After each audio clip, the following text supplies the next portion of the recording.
Հիմնական ձեր ելույթից հետո, պարոն վարչապետ, դուք վերջերս ասել եք, որ հայ հասարակությունը կպահպանի խաղաղությունը մյուս տարվա խորհրդարանական ընտրություններով։ Խաղաղության գործընթացը որքանով է կապված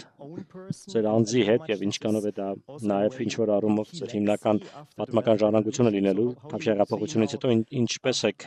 տեսնում դա։ Սա կարևորագույն վճռորոշ ընտրություն է, կարող ենք ասել։ Թավշյա հեղափոխությունից հետո ինչպես եք տեսնում ձեր պատմական ժառանգությունը եւ ձեր դերը նաեւ այս առումով։ Շնորհակալություն, շատ շնորհակալություն։ Ինչ խոսք, մոտալուտ ընտրությունները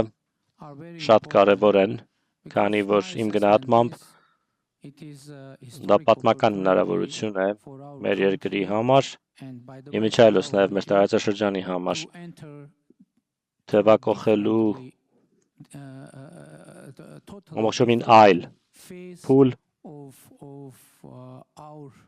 մեր պատմության մեջ։ Ուստի նկատի ունեմ իսկապես հիմա մենք ունենք աննախադեպ հնարավորություն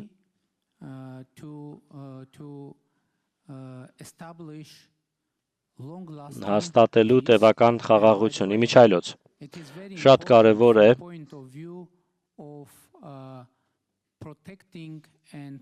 պաշտպանելու եւ ամրապնդելու համար պետականությունը, անկախությունը, ինքնիշխանությունը մեր տարածաշրջանի երկրների, քանի որ երբ մարդիկ հարցնում են, թե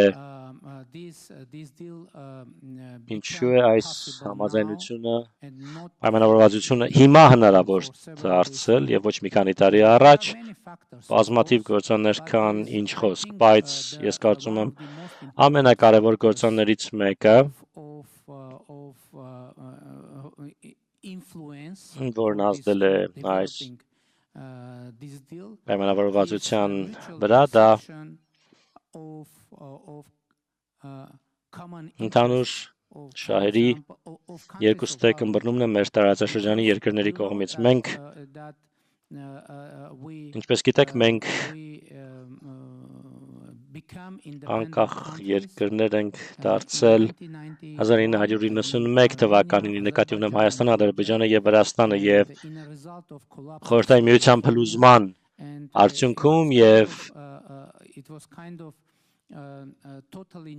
դա ինչ որ առումով ամբողջովին նոր իրավիճակ էր, սակայն ոչ ամբողջովին նոր ընկալմամբ նրա, թե ինչ է տեղի ունեցել կամ ինչ է տեղի ունենում եւ հիմա ես կարծում եմ ամենակարևոր գործոնն այս խաղաղության պայմանավորվածության գործարքի վերաբերյալ դա նոր ընկալումն է, նոր տեսանկյունն է մեր տարածաշրջանի վերաբերյալ նոր ընկալումը, որն իսկապես աննախադեպ իրավիճակ է ստեղծում եւ մենք կարող ենք հիմնվել դրա վրա, որպեսզի մեր երկրները դարձնենք ավելի անկախ, դարձնենք ավելի ինքնիշխան եւ ավելի ապահով։ Սակայն ես կարծում եմ, որ դա Հայաստանի եւ Ադրբեջանի համար երկու ստեկ ձեռքբերում է, միասնական ձեռքբերում է եւ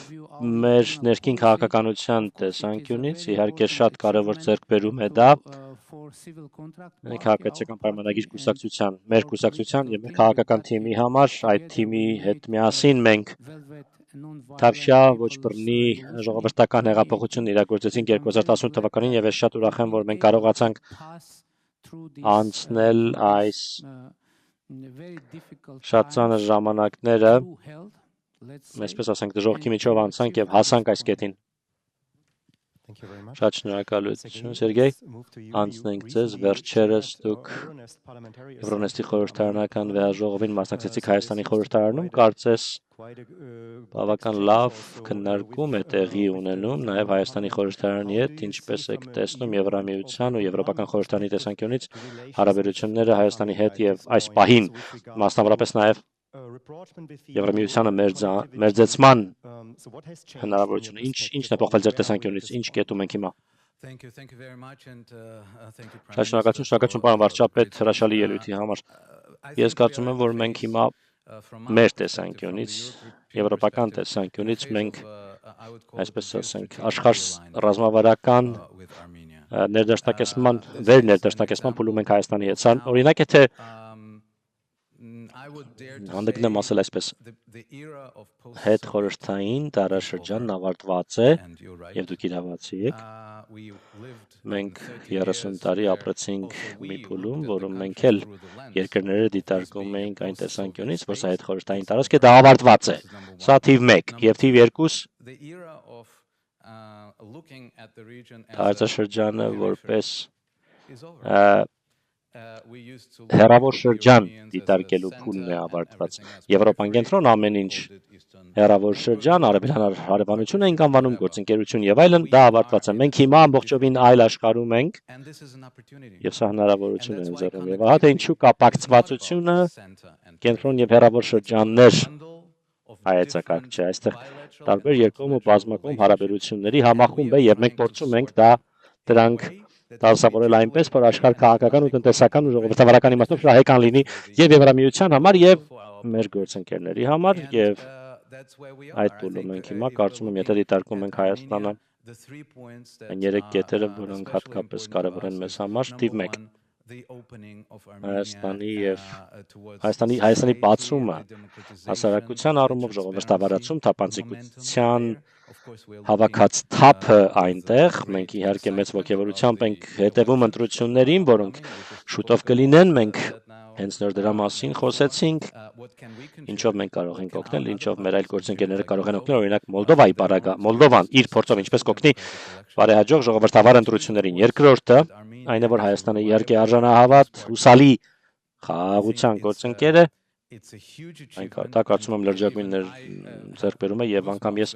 շքախվում եմ դա ասելիս, որ անկասկած մեր լավ բարեկամ Ադրբեջանի դեսպանը նստած է այստեղ, Պարոն Աղաևը, շատ հրաշալի է ձեզ այստեղ տեսնել, բոլորի հետ միասին սա բնական փոխանակում է եւ մենք պարտավոր ենք դրան աջակցել։ Ես գիտեմ Եվրամիության դիրորդական առաքելության դերը կարող եք դրա մասին խոսել, բայց իհարկե Եվրամիությունն էլ ունի ներդրում այս գործընթացին եւ մենք կարող ենք ավելին անել դրա առումով։ Իմիջայլոց այդ մասին խոսելիս կարծում եմ սա լավագույն օրինակն է անձի առաջնորդության եւ անձի առաջնորդությունն ու պատասխանատվությունն ու քաջությունը ինչ կարող են անել այդ տեսանկյունից պարոն վարչապետ շատ շնորհակալություն ձեր անձնապես ձեր առանցի համար այս խաղաղության գործընթացի համար առանց ձեզ ոչինչ հնարավոր չէր լինի։ Միջավայրս ես վերջինն եմ հիմա խոսում, այսպես անձնավորված մի քիչ, բայց ձեր անձնական ձեռքբերումն է, ես կարծում եմ, եւ իհարկե նաեւ նախագահ Ալիևին է, եւ երրորդը կապակցվածության խնդիրն է, ինչպես կարող ենք մենք տեխնիկական, թվանշային, տրանսպորտային քաղաքականությունը, որոնցում մենք ուժեր ենք հիմա համատեղում, վերածել իրական աշխարհքաղաքական ներդաշնակեցման ու տարածաշրջանի բացման, սահմանների բացման, մենք խոսում ենք Թուրքիայի մեր գործընկերների հետ դրա մասին մշտապես։ Ես գիտեմ, որ Ադրբեջանի հետ էլ հիմա կա շարժ,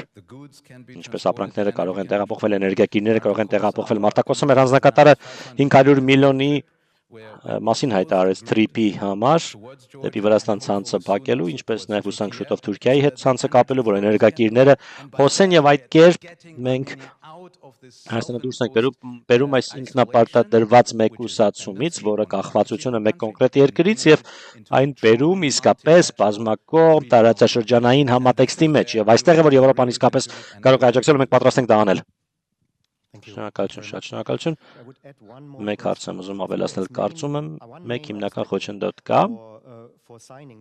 Վերջապես խաղաղության համաձայնագիրը ստորագրելուն, դա սահմանադրության փոփոխությունն է Հայաստանում։ Երբ եք ակնկալում, որ դա տեղի կունենա կամ տեղի կունենա արդյոք եւ ինչ եք կարծում հայերը կաջակցեն դրան։ Շատ շնորհակալություն։ Մեր ռազմավարությունը հետեւյալն է։ Հայաստանը դարձնել այնպիսին, որ կարողանա մեր տարածաշրջանում ապրել առանց արտաքին օգնության եւ արտաքին աջակցության։ Այսպիսով, ես կարծում եմ, որ շատ կարևոր նրբություն է սա։ Արտաքին կապերը միջազգային հանրության հետ կամ գործընկերների հետ ընդհատելու մասին չէ խոսքը։ Մեր նպատակն է կարողանալ քննարկել մեր տարածաշրջանային օրակարգը մեր տարածաշրջանի երկրների հետ եւ կարողանալ ստեղծել այսպես ասեմ, ներդաշնակության համերաշխության մթնոլորտ, որքան դա հնարավոր է, քանի որ մենք ցանկանում ենք երբևէ չենք ունենա իրավիճակ, որում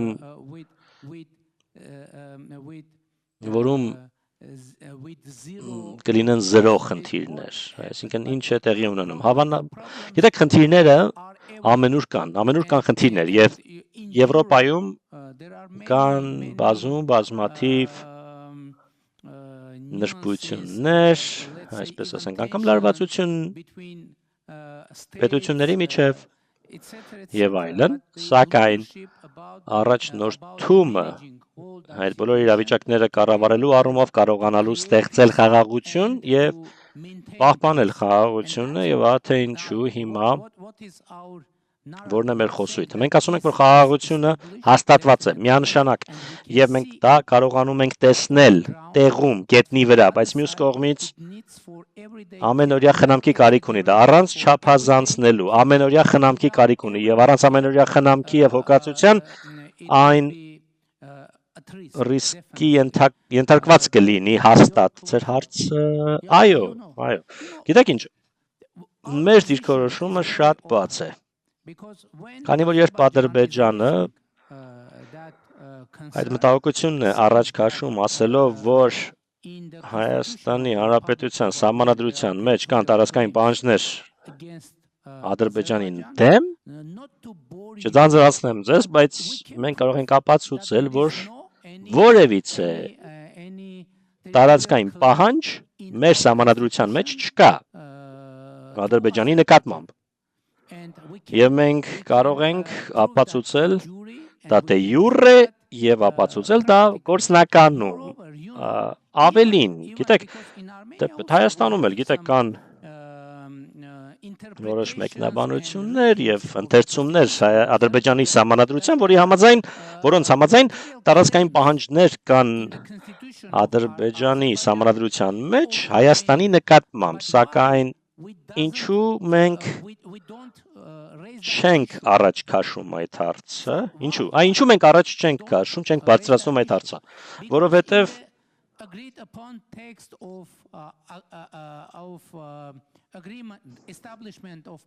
խաղաղության եւ միջպետական հարաբերությունների հաստատման մասին համաձայնագրի տեքստում Հայաստանի եւ Ադրբեջանի միջեւ, որը նախաստորագրվել է Վաշինգտոնում, բոլոր այդ հարցերը անդրադարձված են։ Իմ միջայլոց արդեն դա հրապարակված փաստաթուղթ է եւ բոլորը կարող են այն գտնել համացանցում եւ ընթերցել։ Առաջին իսկ հոդվածում այդ համաձայնագրի դրույթ կա, որի համաձայն Հայաստանը եւ Ադրբեջանը ճանաչում են միմյանց տարածքային ամբողջականությունը, հաշվի առնելով, որ խորհրդային ժամանակների վարչական սահմանները դարձել են պետական սահմաններ, դրա հիման վրա Հայաստանը եւ Ադրբեջանը որևէ տարածքային պահանջներ չունեն միմյանց նկատմամբ եւ պարտավորվում են այդպիսի պահանջներ չբարձրացնել, չներկայացնել ապագայում։ Մեկ դրույթ էլ կա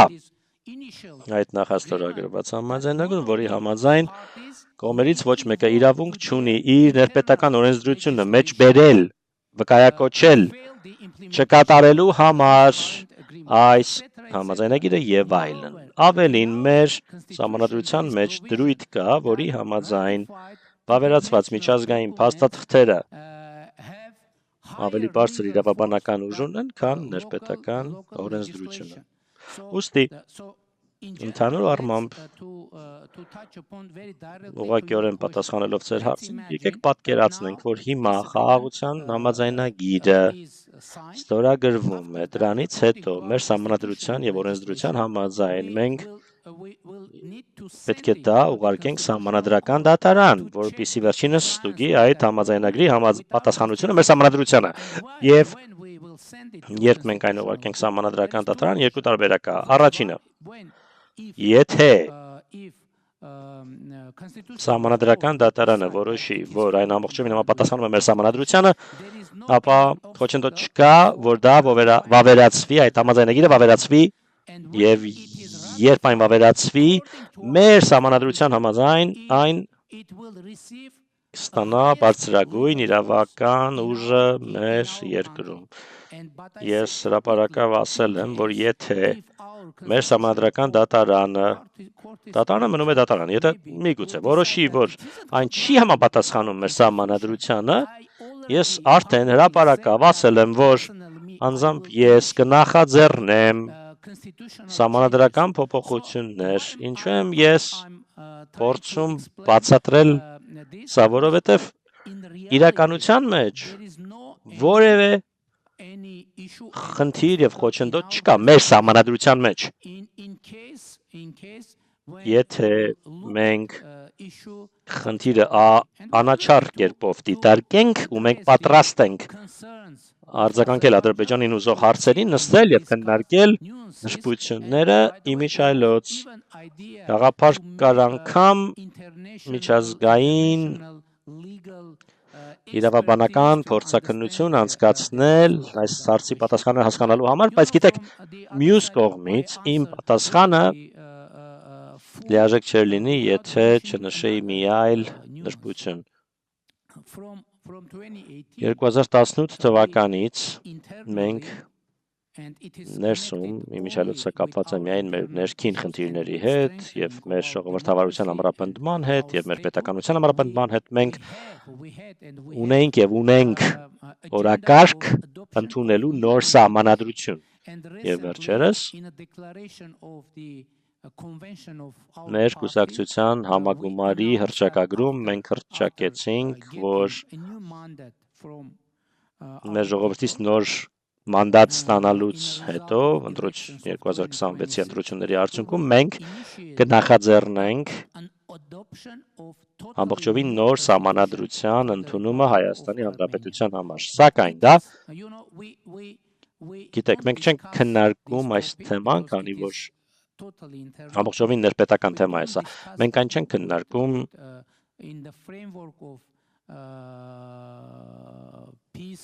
Ադրբեջանի հետ խաղաղության շրջանակում, քանի որ դա ամբողջովին մեր ներքին խնդիրն է եւ այո, ես համոզված եմ, որ մեր ժողովուրդը կքվեարկի նոր սահմանադրության օգտին, քանի որ դա վերաբերում է մեր ժողովրդավարության ամրապնդմանը, պետականության ամրապնդմանը, անկախության ամրապնդմանը եւ իհարկե այն հնարավոր է ունենա որոշ տարածաշրջանային ու միջազգային ազդեցություն եւս։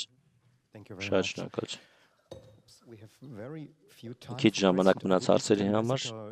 Ադրբեջանի դեսպանին առաջինը խոսքը կտամ։ Բարեկալուց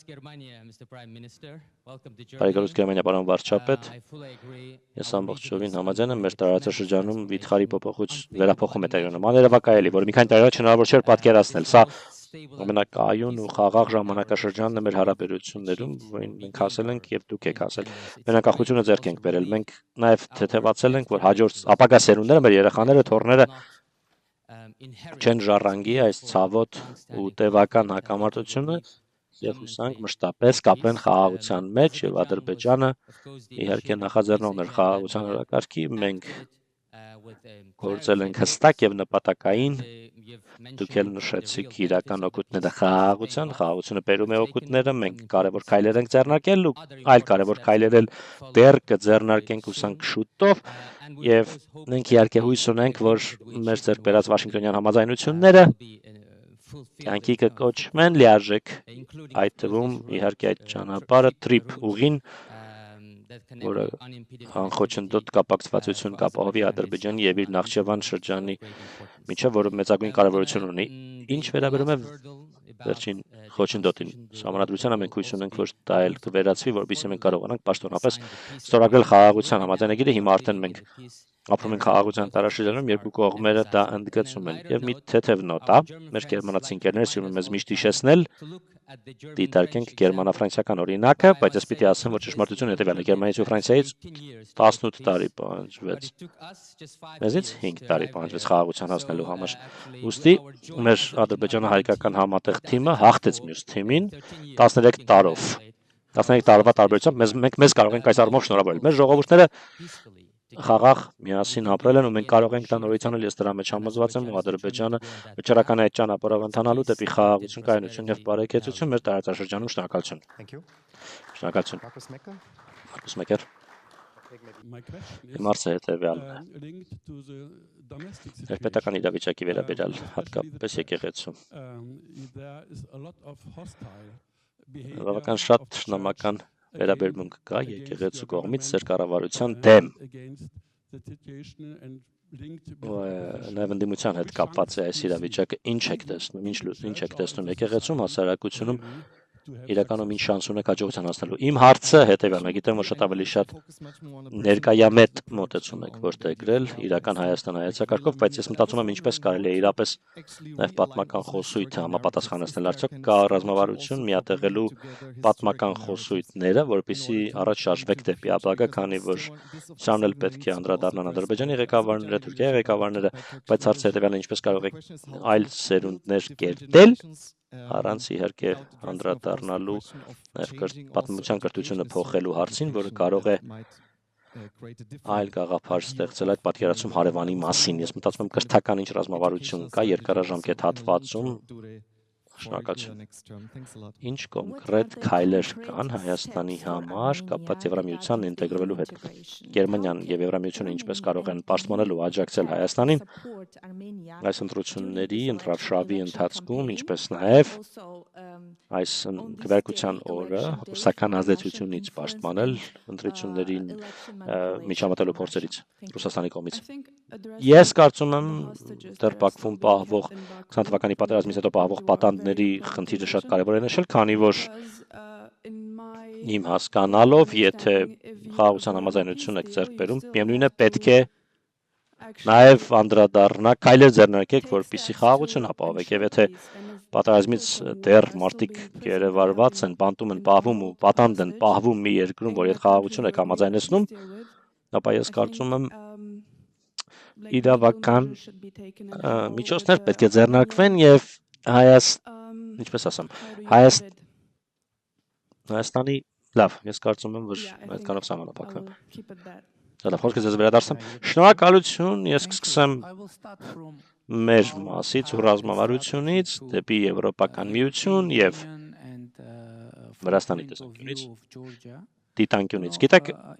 մեր օրակարգի գլխավերևում, Եվրամիության հետ կապված օրակարգի գլխավերևում դրված է Վրաստանի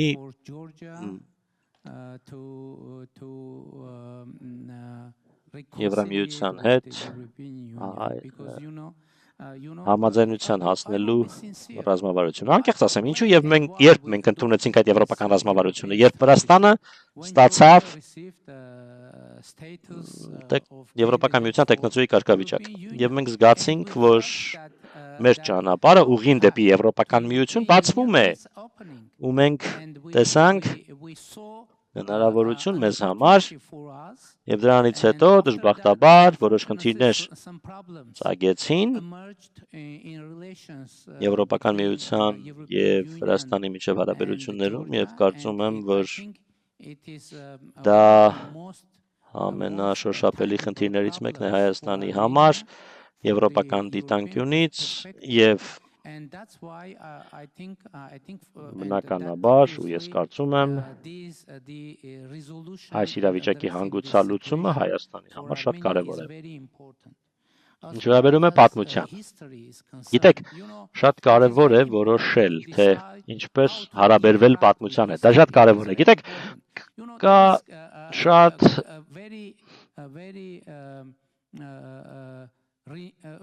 կարևոր մի ասացվածք, որ պետք է դասեր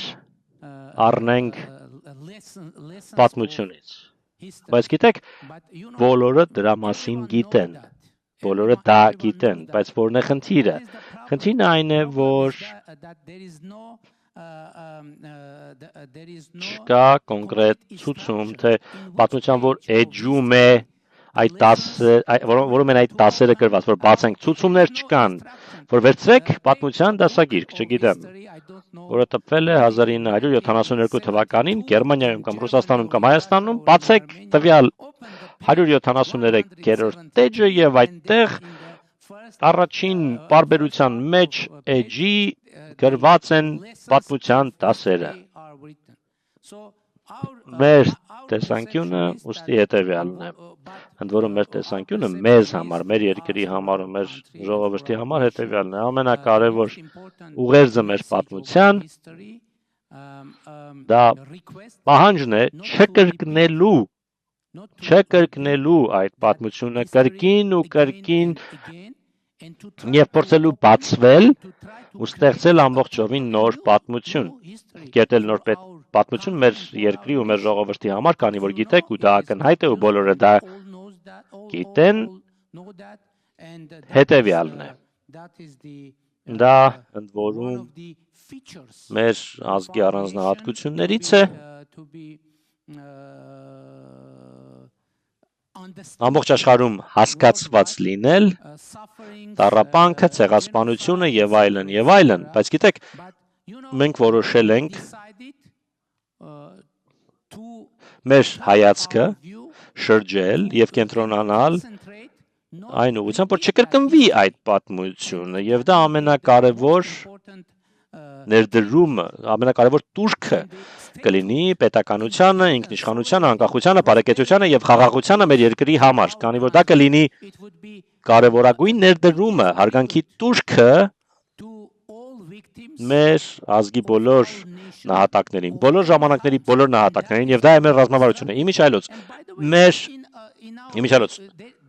չկա ազգ, որը կհամարի, որ ինքը չի տառապել։ Բոլոր ազգերն էլ համարում են, որ իրենք տառապել են։ Եվ յուրաքանչյուր ազգ ունի իր տառապանքները, ողբերգությունները եւ այլն։ Սակայն մեր ռազմավարությունն առաջին հերթին հետևյալն է՝ չկրկնել նույն պատմությունը կրկին ու կրկին, այլ փորձել ստեղծել ամբողջովին նոր, ավելի լավատեսական, ավելի բարեկեցիկ, ավելի խաղաղ պատմություն եւ հիմա այսօր մենք փորձում ենք հենց դա անել։ Այո, եկեղեցու մասին, գիտեք, շատ զգայուն թեմա է, հատկապես որ այն ավելի հասկանալի դառնա ձեզ եվրոպական լսարանիդ համար, ես խոսում եի քիչ առաջ ստանդարտներին համապատասխանելու մասին, այս ամբողջ պատմությունը եկեղեցու թեմայով զուտ համապատասխանելու մասին է։ Նախ եւ առաջ համապատասխանությունը եկեղեցու իր իսկ կանոններին։ Ինչ ենք մենք ցանկանում։ Մենք ցանկանում ենք տապանցիկություն, հաշվետվողականություն, համապատասխանություն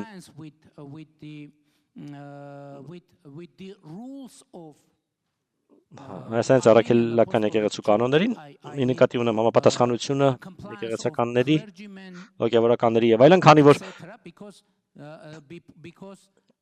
չհամապատասխանելու իրավիճակը հոգևորականներին դարձնում է ավելի խոցելի արտաքին ազդեցության նկատմամբ եւ նրանց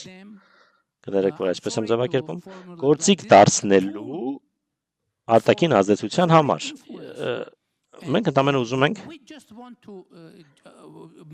համապատասխանություն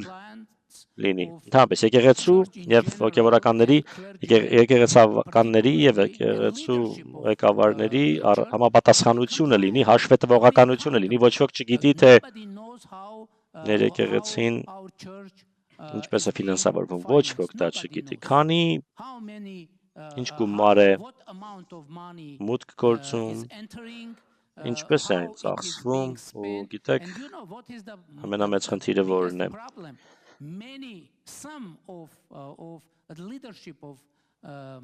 Հոգևորականների ղեկավարներից ոմանք ապրում են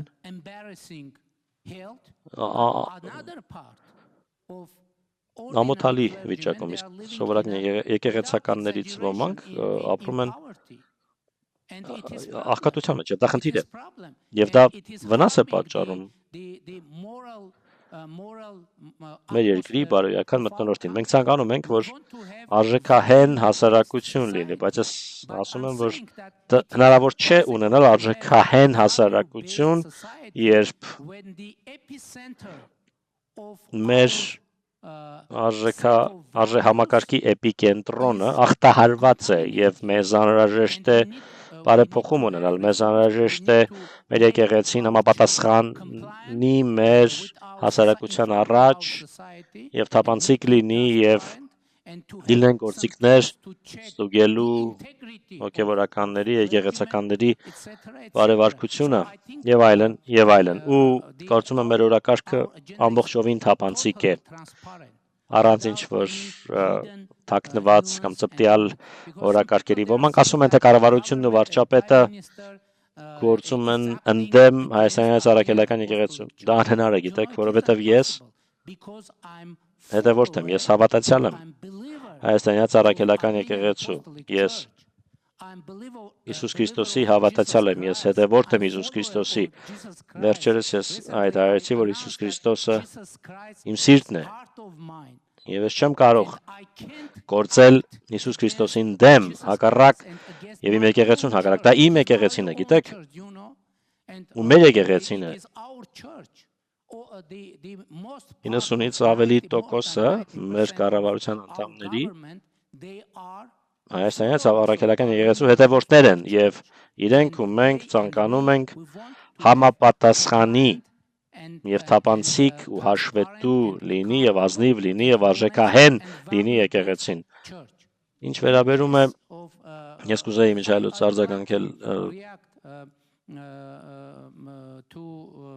Ադրբեջանի տեսփանի խոսքին ես երախտապարտ եմ ջերմ ողջույնի համար, բայց մյուս կողմից գիտեք, ես մտածում եմ արդյոք Ադրբեջանը ցանկանում է, որ տարածքային պահանջներ լինեն Հայաստանի սահմանադրության մեջ, թե ոչ։ Երբեմն իմ տպավորությունը գիտեք, որն է, որ մեր ադրբեջանցի գործընկերները շատ են ուզում, այսպես ուզում են, որ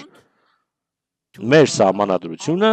պարունակի տարածքային պահանջներ Ադրբեջանի նկատմամբ, բայց գիտեք չկան տարածքային պահանջներ, չունենք տարածքային պահանջներ մենք, եւ մենք պատրաստ ենք դա ապացուցել, եւ ակնհայտ է դա, եւ ուստի, ինչպես արդեն ասացի, եւ որն է մեր ռազմավարությունը, մեր ռազմավարությունը հետեւյալն է, լինել հետևողական, առանց լարվածության եւ դրական եւ խաղաղ մթնոլորտում ներկայացնել ու բացատրել մեր դիրքորոշման բոլոր նշբությունները, բայց գիտեք, իրականությունը հետեւյալն է, անգամ հաշվի առնելով, որ Ադրբեջանը անկեղծորեն կարծում է, որ կան տարածքային պահանջներ Հայաստանի սահմանադրության մեջ, գիտեք, ամենաարագ լուծումը այդ խնդրի որն է։ Ստորագրել խաղաղության համաձայնագիրը եւ ուղարկել դա, արդեն ասել եմ, դա պարտադիր է եւ երբ Հայաստանի կառավարությունը այն ուղարկի մեր սահմանադրական դատարան եւ երբ մեր սահմանադրական դատարանը ասի կամ եթե ասի, որ այն ամբողջովին համապատասխանում է, համաձայնագիրը ամբողջովին համապատասխանում է մեր սահմանադրությանը, այն կգնա խորհրդարան, կվավերացվի եւ մենք եւ կստանա ավելի բարձր, ամենաբարձր, բարձրագույն իրավական ուժ։ Եվ այդ պարագայում չեն լինի տեսականորեն, գործնականորեն չեն լինի եւ չեն կարող լինել որևէ տարածքային պահանջներ Ադրբեջանի կողմից Հայաստանի նկատմամբ Հայաստանի կողմից Ադրբեջանի նկատմամբ, բայց եթե մեր սահմանադրական դատարանը որոշի, որ համաձայնագիրը չի համապատասխանում մեր սահմանադրությանը, ես արդեն ասել եմ եւ իմ պարտավորությունն է դա, մեր պարտավորությունն է նախաձեռնել սահմանադրական փոփոխություններ եւ դա է մեր դիրքորոշումը եւ մեկ հարց էլ կար ազատությունից զրկված անձանց մասին։ Գիտեք, շատ զգայուն հարց է սա եւ մեր դիրքորոշումը որն է։ Մեր դիրքորոշումը հետեւյալն է, որ այս խնդիրը կհասցեագրվի ավելի հեշտորեն համագործակցության եւ խաղաղության մթնոլորտում, քան հակամարտության մթնոլորտում։ Հակամարտության մթնոլորտում հնարավոր չէ, տարբերակ չկա հասցեագրելու այս խնդիրը։ Սակայն